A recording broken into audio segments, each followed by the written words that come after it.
फडणवीस यांच्या मतदारसंघात 5 महिन्यात 8% मतदार वाढले। मुख्यमंत्र्यांच्या मतदारसंघावरून राहुल गांधी यांचा हा आरोप। निवडणूक आयोग यावर गप्प का असा सवाल सुद्धा राहुल गांधी यांनी उपस्थित केल्याचं बघायला मिळत आहे। महत्त्वाची अपडेट, राहुल गांधी यांनी हा आरोप केलेला आहे। मुख्यमंत्री देवेंद्र फडणवीस यांच्या मतदारसंघात 5 महिन्यात 8% मतदार वाढले असा आरोप त्यांच्याकडून केला गेलाय आणि त्यामुळे निवडणूक आयोग यावर गप्प का असा राहुल गांधी यांनी सवाल उपस्थित केल्याचं बघायला मिळत आहे। मुख्यमंत्री देवेंद्र फडणवीस यांच्यावर त्यांनी हा आरोप केलेला आहे। त्यांच्या मतदारसंघात 8% मतदार वाढले असा आरोप त्यांच्याकडून केला गेल्याचं बघायला मिळत आहे। याआधी सुद्धा आपण बघितलेलं होतं, विधानसभा निवडणुकीच्या आकडेवारीवरून सुद्धा राहुल गांधी यांनी आरोप केलेले होते, भाजपवर टीका केलेली होती। त्यानंतर आता मुख्यमंत्री देवेंद्र फडणवीस यांच्या मतदारसंघावरून त्यांनी टीका केलेली आहे, आरोप केल्याचं बघायला मिळत आहे। त्यांच्या मतदारसंघामध्ये मतदार वाढले, 8% मतदार वाढले असा आरोप त्यांच्याकडून आता केला गेलेला आहे आणि यावर त्यांनी निवडणूक आयोग यांच्यावर सुद्धा सवाल उपस्थित केलाय। निवडणूक आयोग यावर गप्प का असं राहुल गांधी विचारतायत। महत्त्वाची अपडेट सध्या आपण बघू शकतोय, महाराष्ट्र विधानसभा निवडणुकीत घोळ झाल्याचा आरोप राहुल गांधी यांनी केलेला होता। त्या संदर्भातला त्यांनी लेख सुद्धा लिहिलेला होता आणि भाजपवर त्यांनी टीका केलेली होती, आकडेवारी त्यांनी जाहीर केलेली होती। राहुल गांधी यांनी त्यांच्या लेखाद्वारे आणि भाजपवर टीका केलेली होती। त्यानंतर त्यांनी आता फडणवीस यांच्या मतदारसंघाबाबत वक्तव्य केलेलं आहे, आरोप केलेला आहे। जवळपास 5 महिन्यात 8% मतदार वाढले असा आरोप त्यांच्याकडून केला जातोय। निवडणूक आयोग यावर गप्प का असंही राहुल गांधी सध्या विचारतायत। यावरून भाजप नेत्यांकडून नेमकी काय प्रतिक्रिया समोर येते हे बघणं सुद्धा महत्त्वाचं असेल। पुन्हा एकदा खरं तर 1 वर्ष झालेलं आहे, विधानसभा निवडणूक झाली, त्यानंतर सातत्यानं राहुल गांधी हे आरोप करताना बघायला मिळतात। आकडेवारी त्यांच्याकडून वारंवार जाहीर केली जाते। विधानसभा निवडणुकीमध्ये घोळ झाल्याचा आरोप त्यांनी सातत्याने केलेला आहे आणि आता त्यावरूनच त्यांनी मुख्यमंत्री देवेंद्र फडणवीस यांना टार्गेट केल्याचं बघायला मिळत आहे। त्यांच्या मतदारसंघात 5 महिन्यात 8% मतदार वाढले असा आरोप केलेला आहे राहुल गांधी यांनी।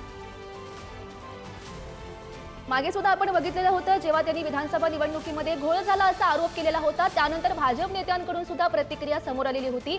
त्यांनी आकडेवारी दाखवावी, पुरावे दाखवावे असं भाजप नेत्यांनी म्हटलेलं होतं। आता यावरून राहुल गांधी यांच्याकडून नेमकं काय म्हटलं जातं किंवा त्यांच्याकडून काय पुरावे सादर केले जातात हे बघणं सुद्धा महत्त्वाचं असेल। त्यांनी म्हटलेलं आहे, फडणवीस यांच्या मतदारसंघात 5 महिन्यात हे 8% मतदार वाढलेले आहे आणि त्यामुळे त्यांनी निवडणूक आयोगावर सुद्धा प्रश्नचिन्ह उपस्थित केलाय। निवडणूक आयोग यावर गप्प का असं राहुल गांधी यांनी सवाल उपस्थित केलाय।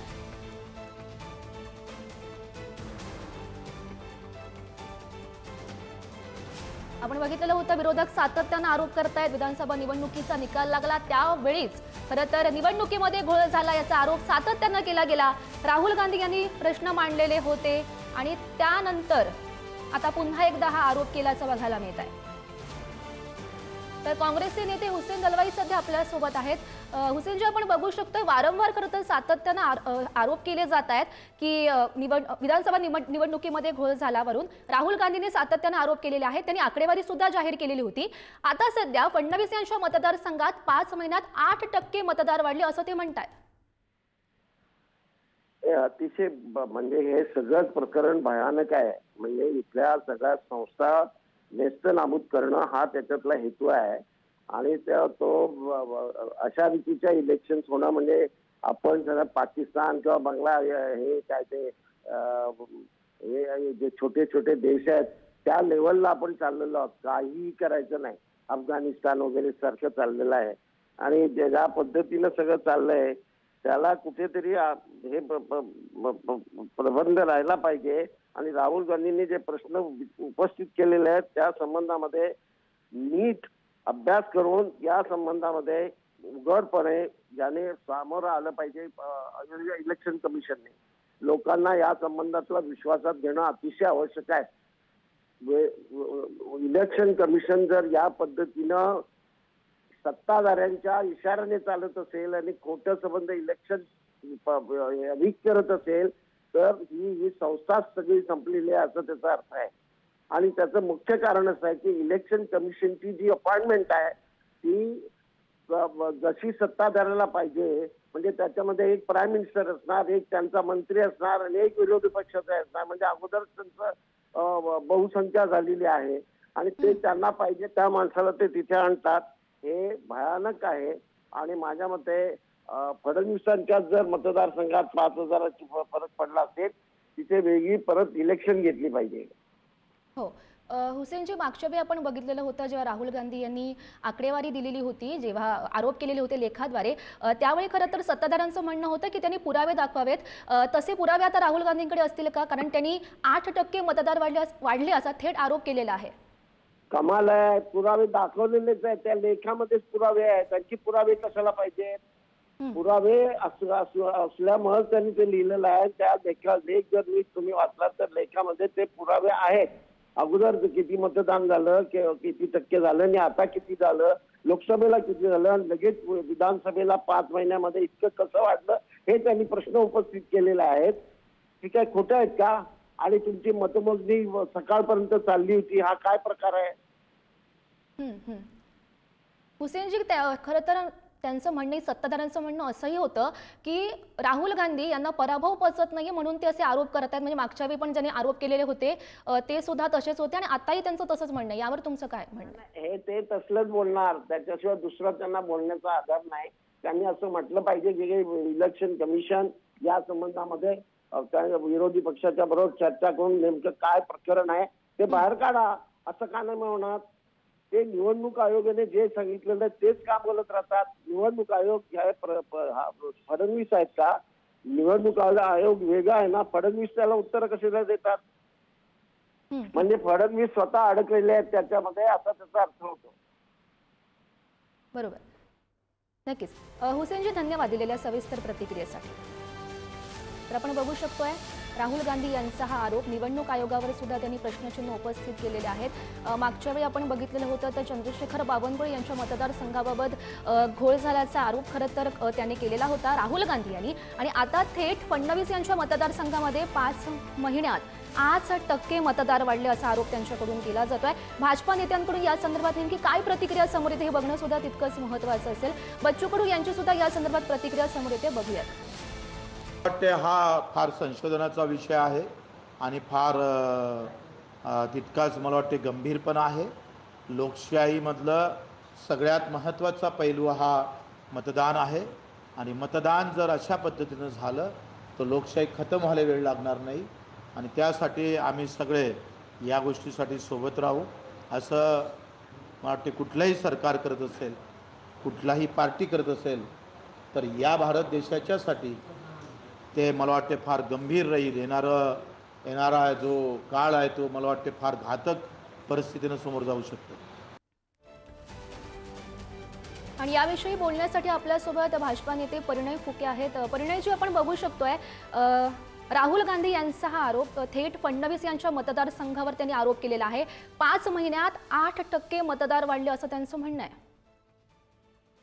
बघा, असं आहे की राहुल गांधी ज्यावेळेस निवडणुका जिंकतात त्यावेळेस त्यांना कोणत्याही विषयावर ऑब्जेक्शन नसतं, कोणत्याही विषयावर त्यांची तक्रार नसते. जसं ते तेलंगणा जिंकले, त्यांनी म्हटलं की सगळं काही चांगलं आहे, सगळं काही अलबेल आहे, निवडणूक आयोग चांगला आहे, ईव्हीएम चांगला आहे. त्यानंतर कर्नाटका जिंकले, त्यावेळी त्यांनी तसंच म्हटलं. पण जसं एखादी निवडणूक हारले तसं ते काहीतरी रडीचा डाव सुरू करतात आणि की बाबा कसं चुकी झालं, कसं ईव्हीएम वरती दोष देतात, मग कधी इलेक्शन कमिशनवर दोष देतात, कधी 6 वाजल्यानंतर का मतदान वाढलं.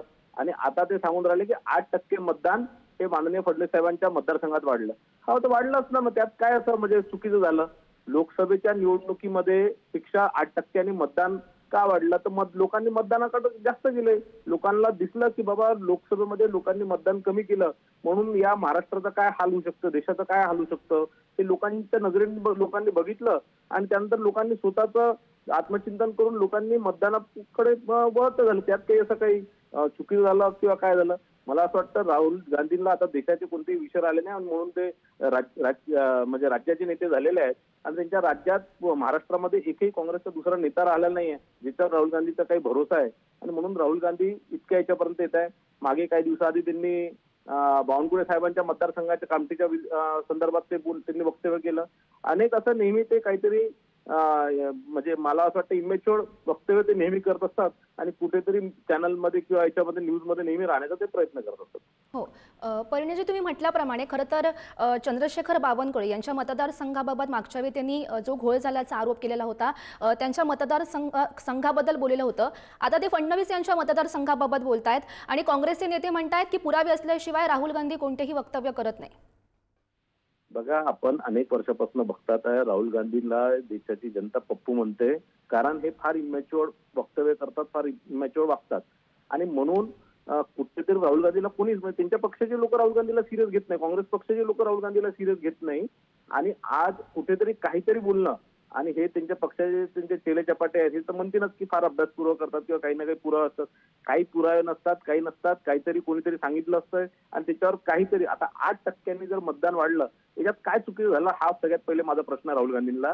आणि मला एक सांगा की 8% वाढले म्हणजे ते तर वाढणारच आहे, म्हणजे त्यात साहजिक आहे, ते वाढणारच होतं. मला असं वाटतं राहुल गांधी जे मधात ते थोडंसं मॅच्युअर वागायला लागले होते तर लोकांना थोडंसं त्यांच्याबद्दल थोडी सहानुभूती होती. पण या प्रकारचे वक्तव्य करून ती जी उरली सुरली त्याची परत पप्पू सारखं जे ते वागतात आहे तर मला वाटतं उरली सुरली सहानुभूती त्यांच्याप्रती कमी होत चालली आहे. नक्कीच.